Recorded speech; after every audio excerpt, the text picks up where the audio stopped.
Alam mo ba na ang pinakamataas na bundok sa Pilipinas ay kumukuha ng mga climbers na hindi sumusunod sa banal na protokol ng Bagobo Tribe?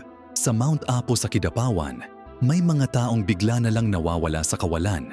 Hindi sila nahuhulog o naliligaw lang. Sila ay pumapasok sa spirit world na tinatawag nilang Gimokod.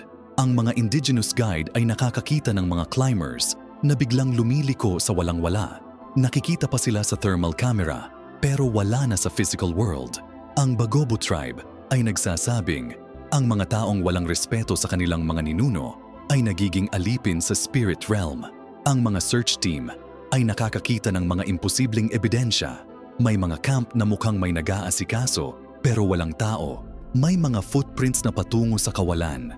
Nakakarinig din sila ng mga boses ng mga nawala na nakikipag-usap sa mga spirits gamit ang sinaunang Bagobo dialect.